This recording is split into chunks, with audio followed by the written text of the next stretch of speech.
J'ai recroisé récemment ce magistrat dont je vous ai parlé il y a longtemps et qui avait fait toute sa carrière à Toulon. Vous savez bien, celui qui m'avait dit, quand on arrache un coffre du mur, il n'y a que deux solutions, où il a contenu de la drogue, où il a contenu des explosifs.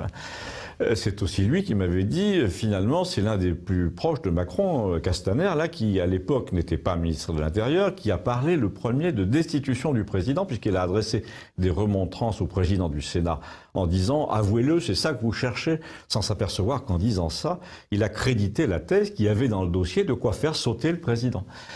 Donc ensuite, il est devenu ministre de l'Intérieur, et quand j'ai recroisé mon magistrat toulonnais devant le présentoir à journaux de Campagnol, il m'a dit, vous voyez, finalement, il a été nommé ministre de l'Intérieur parce que son prédécesseur ne savait pas quel secret il protégeait. C'est pourquoi il a commencé à se méfier sérieusement.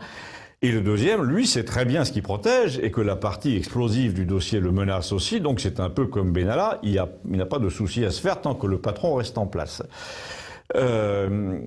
Il a tellement peu de soucis à se faire, me dit mon magistrat, qu'il commence à accumuler les imprudences, comme par exemple cette incroyable opération de contrôle des routes qui mène à Paris à la veille d'une manifestation autorisée, avec des heures d'embouteillage évidemment, ce recours aussi à la mitraillette contre des manifestants qui ont 60 ans pour la moitié d'entre eux, mais surtout, il y a cette histoire de boîte de nuit où il plaide l'atteinte à la vie privée, mais il le fait dans la plus parfaite ambiguïté, puisque quand vous filmez quelqu'un en train de faire des bisous dans le cou à une femme qui n'est pas la sienne dans un lieu public, c'est en effet de la vie privée.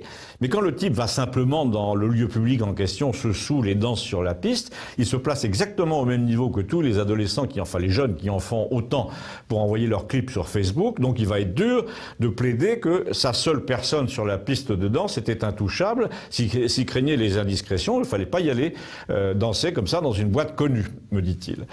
D'ailleurs, quand on y réfléchit, c'est obscène de voir que 3 ou 4 heures seulement après les dernières salves des canons à eau contre des gens qui gagnent 1 000 € par mois et qui rentrent chez eux pendant de longues heures à 4 dans une voiture pourrie garée à 30 bornes de Paris, pendant que tous ces gens s'en vont dans la nuit en mangeant leur sandwich, le ministre de l'Intérieur, lui, fait ça au milieu de la jeunesse la plus verdie de France dans une boîte à la mode. Et c'est là que mon magistrat s'est fait un peu plus sérieux. Il m'a dit, d'une manière générale, depuis Hollande, depuis que la France est plus ou moins en état de guerre, le grand reproche qu'on peut adresser à tous ces gens qui gouvernent, c'est de ne pas faire abstraction de leur propre vie, de ne pas dormir au bureau, de ne pas se vouer corps et âme à leur mandat. Castaner, il en a pour 2 ou 3 ans à peine. Il peut pas la mettre en veilleuse, pour ne pas dire la garder sous le bras pour 2 ans. Il peut pas s'abstraire en se disant j'ai une mission sacrée à accomplir. Mais en fait, non. Parce que rien n'est sacré pour eux. Ils ne croient pas que c'est en dormant sur un lit de camp au ministère qu'ils vont renverser la vapeur. Mais ils ont tort. Parce que les gens, en ce moment, ne sont sensibles qu'à ça. Est-ce que la façon dont il vit est en conformité avec les préceptes qu'il énonce? Ou est-ce que on appelle tout le monde à la sagesse pour pouvoir continuer comme ça dans la folie hors des caméras? Dès que vous regardez à la loupe, me dit-il, le personnel de cette République, on est dans le double langage, dans le double visage, entre le défenseur des droits qui touche 30 000 par mois à 75 ans, et le secrétaire général de l'Élysée qui ment sous serment et qui est mouillé jusqu'au cou dans des conflits d'intérêts. Tout le monde fait le contraire de ce qu'il dit et tout le monde abandonne son poste le vendredi à 5 heures pour profiter de son salaire de 17 à 25 000 €.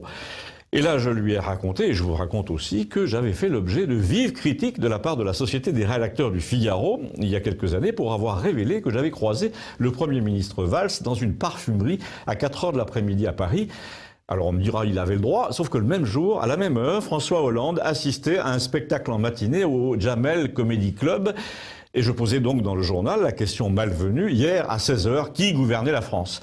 C'est un peu comme quand le président, là, est au ski pendant que Paris brûle. Eh bien ça, c'est un tabou absolu. On n'a pas le droit d'informer les gens sur ce que font tous ces gouvernants quand on a le dos tourné.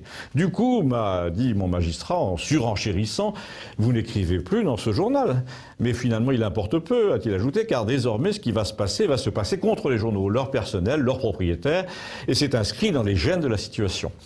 Jolie expression, je lui ai dit, il m'a répondu, oui, j'appelle ça de la biopolitique. Quand on peut lire dans l'ADN d'un pays ce qui va se passer, c'est de la biopolitique. Vous savez, certaines femmes de mère en fille, malheureusement, font un cancer du sein à 40 ans. Et bien la France, tous les 40-50 ans, remet en cause l'ordre social et généralement, elle met le feu à tous les pays du monde sur le même thème. Vous n'allez pas tarder à voir fleurir des gilets jaunes partout. Ils sont déjà interdits dans certains pays par crainte de la contagion. Mais interdire les gilets jaunes, c'est comme traiter un eczéma avec du fond de teint. Ça se voit moins, mais ça gratte quand même. Abonnez-vous, merci.